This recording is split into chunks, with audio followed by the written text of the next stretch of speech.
I'm going to show you the legislation that New York is passing that's going to show you how the state is putting in place, and there are many states doing this, but since I'm in New York, I'm just going to show you the state, what the state is doing and has been doing, and this is how they're legally going to take your children from you.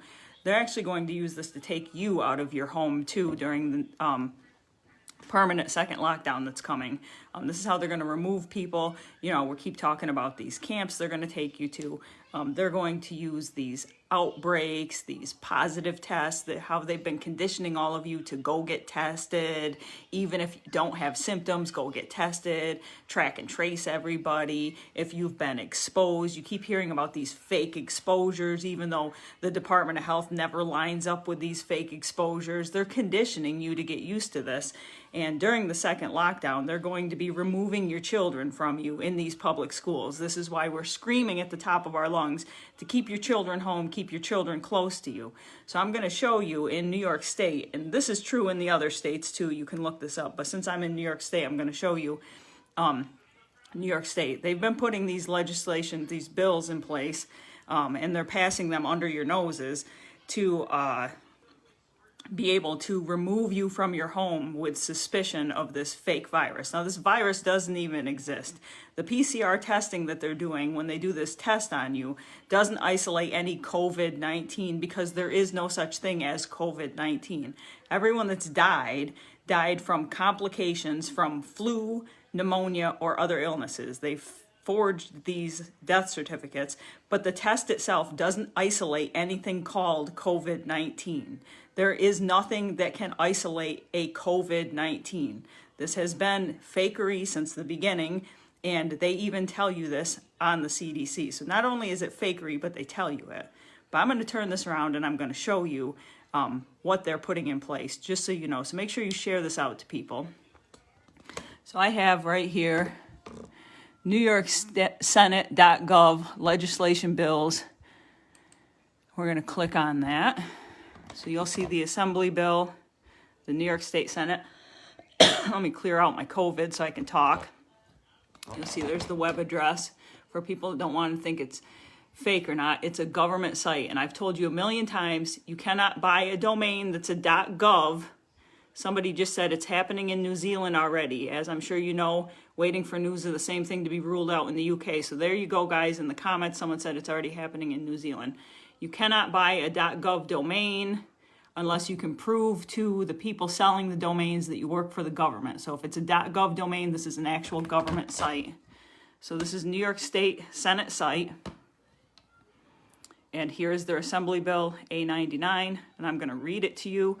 The reason I'm not just posting the link, which I will put the link in the video description after, I don't put it in the link while I'm doing the video because they will hide the video because of their algorithms and you won't be able to be notified that I'm doing the video. And the reason I don't share just the link is because of Facebook algorithms. They won't let as many people see my post. So it's easier for me to live stream these and read it to you. That way you'll be aware. And because of the predictive programming and all of the things that they've done to us over the years, people's attention spans are next to nothing. So people won't click on links and won't read things, but there's more chance of people listening to me read something. So good morning. So please hit share on this. So here's the New York State Senate website. NewYorkStateSenate.gov. Here's one of the bills that's coming through here for you. How they're going to remove your children from your care. This is how they're going to remove you from your home, how they're legally going to do it. And if you want this stuff to stop, like I said yesterday, and like I've been screaming over and over, you need to fully stop complying with everything. This means never wear a face mask ever. Never socially distance ever. Don't put your children in the public school systems. Anything the government is telling you to do right now, do not do. This is how we stop all of this. But if you play along with it, you keep playing along and complying, this stuff all comes to pass. So anyway, let me read this. Assembly Bill A99 relates to the removal of cases, contacts, and carriers of communicable diseases who are potentially dangerous to the public health. So let's go down. It's in the Assembly right now, it says. So the Assembly has this bill with them. Currently, this relates, let me move this so you can see the whole thing while I'm reading it. My camera angle is crapola here, sorry. Relates to the removal of cases, contacts, and carriers of communicable diseases that are potentially dangerous to the public health. That's the summary. And here's the bill text, which you probably won't be able to read because it's tiny, but I will read it to you anyway. Somebody says this. I can't hit read all. Introduction by A. Perry, read once and referred to the Committee of Health. An act to amend the public health law in relation to the removal of cases, contacts, and carriers of communicable diseases who are potentially dangerous to the public health. The people of the state of New York, represented in Senate and Assembly, do enact as follows.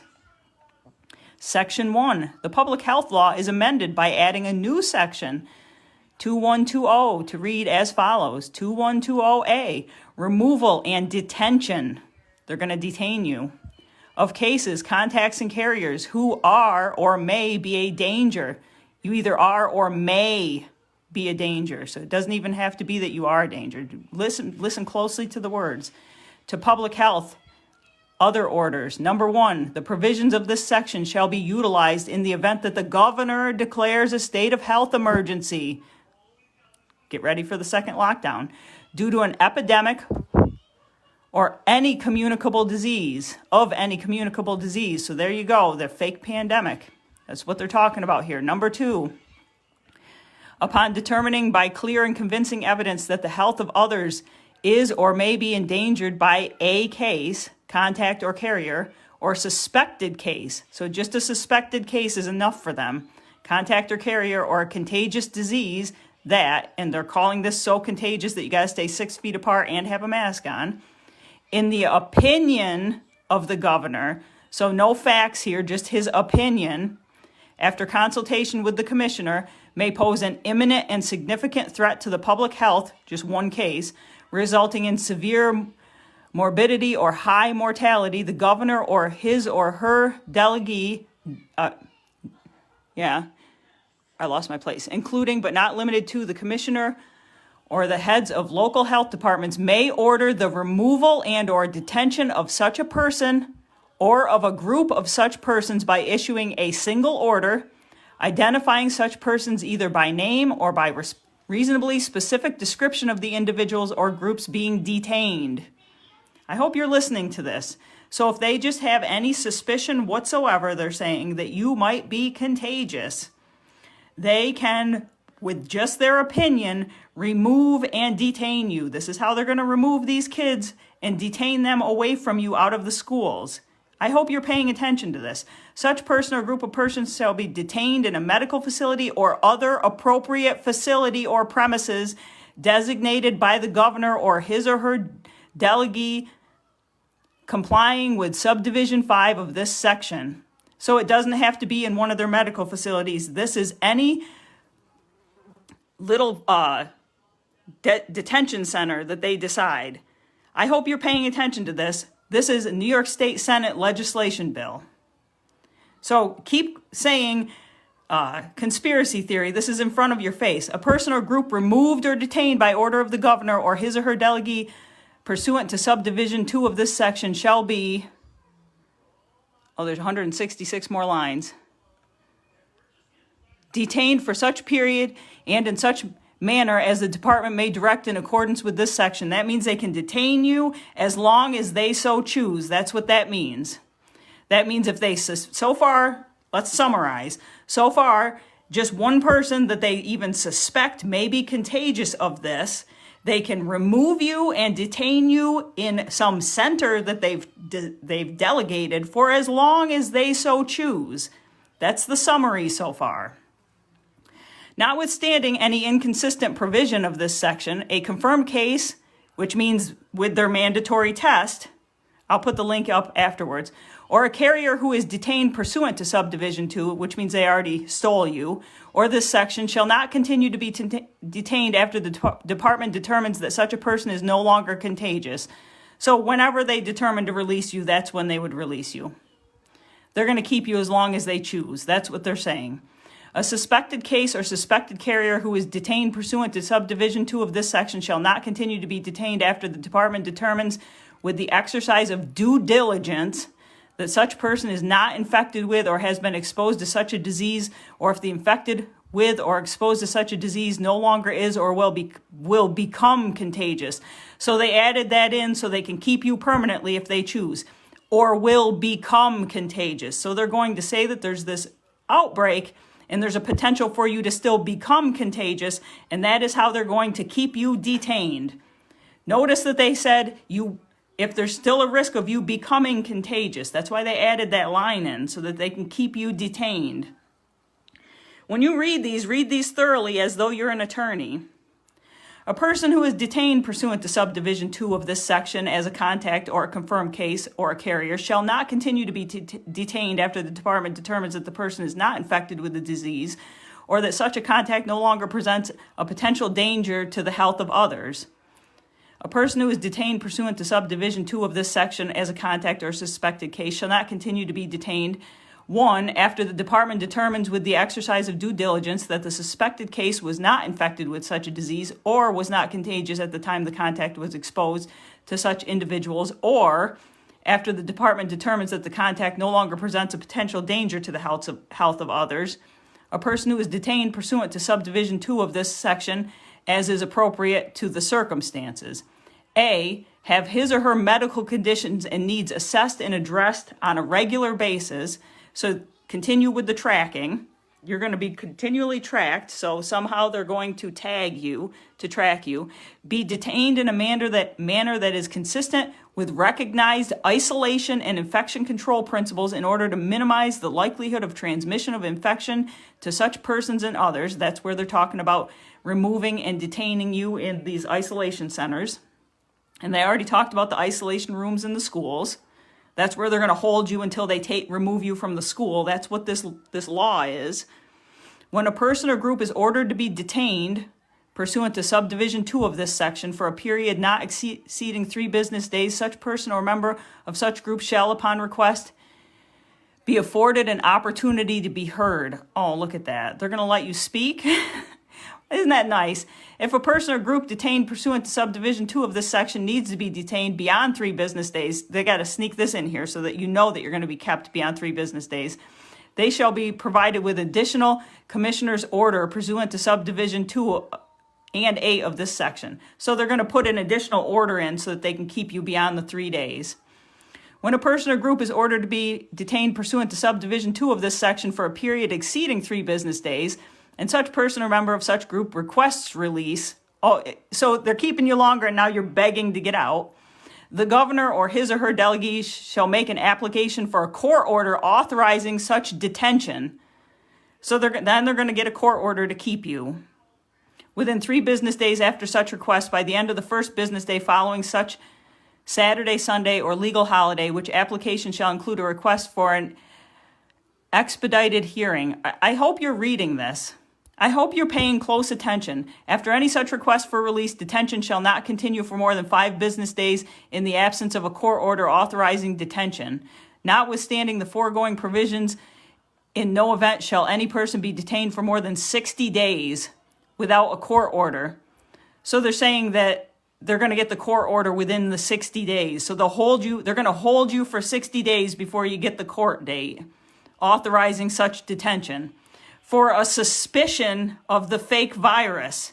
Remember in the beginning we read that they're going to do this even with just suspicion that you're a threat? Are you hearing this? They're going to hold you for up to 60 days, then get a court date to get court orders to hold you permanently, to say that you're a threat with a suspicion of this virus. The governor or his or her delegee shall seek further court review of such detention within 90 days following the initial court order authorizing detention, and thereafter within 90 days of each subsequent court review. So they're going to, every 90 days, get a court review to keep you in detention because you are a threat to society. Are you listening to this? In any court proceeding to enforce an order of the governor or his or her delegee for the removal or detention of a person or group issued pursuant to this subdivision, or for review of the continued detention of a person or group. They just said they would get the court order reviewed every 90 days. How long do you think you need to be detained? for a threat of a virus that doesn't exist, that in their fake narrative they're saying has a 99% survival rate, even if you believe the fake narrative. The governor or his or her delegee shall prove the particularized circumstances constituting the necessity for such detention by clear and convincing evidence. So they're going to give clear and convincing evidence why every 90 days you have to stay in this detention center. A copy of any detention order of the governor or his or her delegee issued pursuant to subdivision 2, and what they're actually talking about is your children, by the way, of this section shall be given to each detained individual. So they're going to every 90 days give you proof of why they're keeping you detained. However, if the order applies to a group of individuals, which is all your children that they're taking out of the schools, and it is impractical to provide you individual copies, so they're going to give just one copy to all of those people in the detention center. It may be posted in a conspicuous place. So the kids get to have one copy stuck up in the detention center, in the detention premises. They're not calling it detention center, detention premises. My bad, I used the wrong term. Oops. FEMA camp is now referred to as detention premises. Whoopsie. Let's all refer to FEMA camps as detention premises from now on. My bad. Any detention order of the commissioner issued pursuant to subdivision 2 of this section shall set forth the purpose of the detention and the legal authority under which the order is issued, including the particular sections of this article of such law of regulation. A description of the circumstances and or the behavior of the detained person or group constituting the basis for the issuance of this order, the less restrictive alternatives that they're not going to effing take anyway, that were attempted and were unsuccessful. So they're going to list them out anyway, even though they're not going to. Here's all the shit we didn't do when we stole you out of the school and put you in this detention center, which is and the reason such alternatives were rejected. Well, because we're stealing you for these sex rings. This is stupid. A notice advising the person or group being detained that they have a right to request release, it's going to be denied. We just read that. And including instructions on how to request such to be made. A notice advising the person or group being detained that they have a right to be represented by legal counsel. They're saying they're going to detain. At one breath, they say you're going to be detained for 3 days and you have a right to request legal counsel. And then they're saying every 90 days you're going to review it with the court order. You see the double talk here? They're keeping you permanently. And that upon request of such person or group's access to counsel will be facilitated to the extent feasible under the circumstances. So if we see it's feasible, you can have a lawyer. If not, tough shit for you. You people, if you're still wearing a mask and complying with this shit and allowing this shit to happen, you're out of your mind. A notice advising the person or group being detained that they may supply their addresses or telephone number of friends and or relatives to receive notification of the person's detention.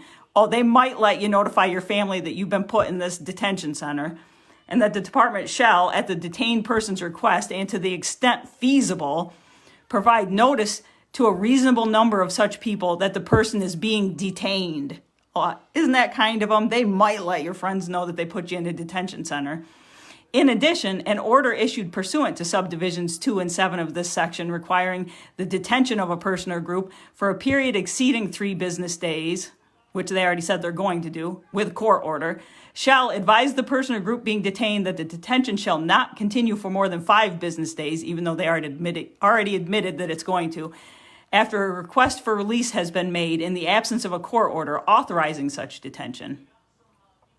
Advise the person or group being detained that whether or not they request for detention, the governor or his or her delegee must obtain a court order. Here, now they're going into that again, that they're going to get a court order and keep you even longer. They're going to just keep repeating it. Authorizing detention within 60 days. There you go. Now they're just rubbing it in that they're going to keep you. Following the commencement of detention, and thereafter must further seek court review of the detention within 90 days of such court order and within 90 days of each subsequent court review. So they can say the 3 days and they can say the 5 days, but then they admit that they're going to keep you permanently and review it with the court order every 90 days. Well, there you go. Advise the person or group being detained that they have the right to request legal counsel be provided, because you're going to need a lawyer because they're keeping you permanently and reviewing it every 90 days with a court order. that upon such request, counsel shall be provided if and to the extent possible under the circumstances, meaning you might get a lawyer, you might not. And that if counsel is so provided, if it's provided, that such counsel will be notified that the person or group has requested legal representation. A person who is detained in a medical facility or other appropriate facility shall not conduct him or herself in a disorderly don't conduct yourself in a disorderly manner. Here we go. You shall not conduct yourself in a disorderly manner and shall not leave or attempt to leave such facility or premises until you're discharged. Oh, are you listening? They're going to have armed guards there. Where necessary and feasible under the circumstances, language interpreters and persons skilled in communication with vision and hearing impaired individuals shall be provided. Oh, that's nice of them. The provisions of this section shall not apply to the issuance of orders pursuant to 11.21 of the New York City Health Code.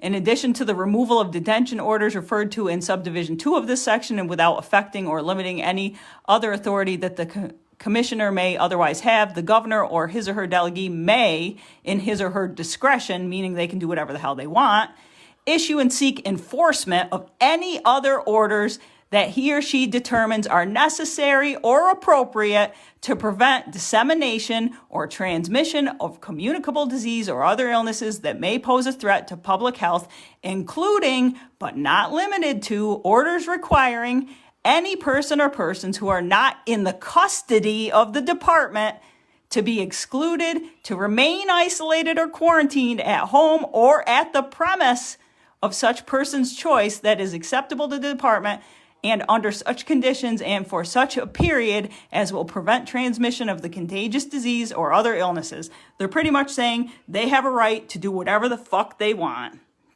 To require the testing, mandatory testing, they're squeezing it all under one law.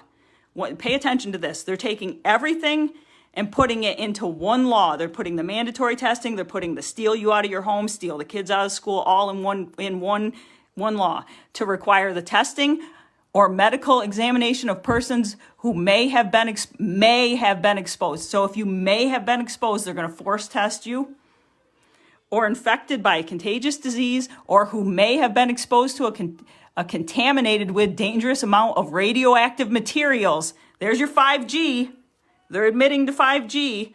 Why the fuck would you put radioactive materials into the COVID thing?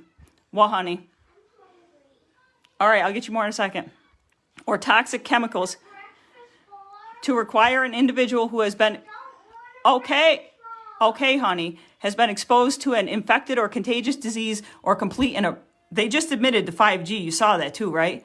Appropriate prescribed course of treatment, so they're going to force you whatever medication they want to give you, which is that HCQ, which activates the 5G in you and activates the vaccine, if you haven't paid attention to that. Preventative medication or vaccination, they're going to force the vaccination. They just put that in this law. Forced HCG or HCQ, which activates the vaccination, forced vaccination, forced isolation, forced removal of from your home, admitting to 5G, all in this law, including directly observed therapy to treat the disease and following infection control provisions. So they're going to monitor that all this shit works. Or to require an individual who has been contaminated with they're saying it again, dangerous amounts of radioactive materials or toxic chemicals, such that said individual may present a danger to others. So you've been exposed to too much 5G, so you're a dangerous threat to others. So if you've been around 5G, they're going to steal you out of your home. You know, the 5G that they put in your schools? That's another reason to steal your kids. Are you even reading this? To undergo decontamination procedures deemed necessary by the department. I wonder how they're going to decontaminate you from the 5G that they contaminated you with. Are you paying attention? Such person or persons shall, upon request, they're going to use 5G as an excuse to steal you out of your home. So everyone thinks 5G had just one purpose. No, they're going to use it as an excuse to steal you out of your home. Satan sure is a sneaky little wily bastard, isn't he? So they're going to use 5G also as an excuse to steal you out of your home and decontaminate you from it. This is a new public health law that New York State's sneaking in, and I would guarantee every state has one of these. Such a person or person shall, upon request, be afforded an opportunity to be heard. I love how they keep saying that. But the provisions of subdivision 2 through 11 of this section shall not otherwise apply. The provisions of this section shall not be construed to permit or require the forcible administration of any medication without a prior court order. So they're just going to keep getting these court orders to force all this shit on you. This act shall take effect on the 13th day after it shall have become a law. Going to be a law, guys. Effective immediately, the additional amendment and or repeal of any rule or regulation necessary for the implementation of this act on its effective date are authorized to be made and completed on or before such date. You wanted to see which law it was, we'll go back up and I'll show you. This is State of New York. The name of the law. Go all the way up. Assembly Bill 99. Related to the removal of cases, contacts, and carriers of communicable diseases who are potentially dangerous to the public health. They are trying to amend the public health law. So there you go. Just thought I'd share so that those of you that are thinking of putting your kids in the public school that still haven't thought about taking your kids out and doing homeschool, feel free to get in my inbox so I can teach you and show you how you can get them homeschooled, because you need to keep your children as close to you as possible. And if you want this stuff to stop, you need to 100% stop complying with everything they tell you to do. The only way we stop all of this is if all of us stop complying with everything. Then this stops. But as long as anyone complies with anything, you are giving consent to it. Your compliance is consent to what they're doing. This whole, if we wear masks, it'll go away. There is no virus. There never was a pandemic. There is none of that. You have to start admitting that this stuff is true, that there are no conspiracy theorists, that there are people telling you the truth, and your compliance is consent to it. That's it. You have to start looking at reality, and you have to stop complying. Your compliance is what is ushering this in and is going to kill us all. You have to. You have to stop complying. That's all there is to it. Or you can get ready for them to pick and choose which one of us get to live, which one of us get to die. And that's the end of it. That's it. Your cowardice is going to lead to death of many. Or you can stand up for what's right and stop complying. Those are your choices. But make sure you share this so people can see. If you're interested in how to homeschool, don't believe their lies. It's so simple, so easy. Get in my inbox. I'll get you going today. Share this with everyone.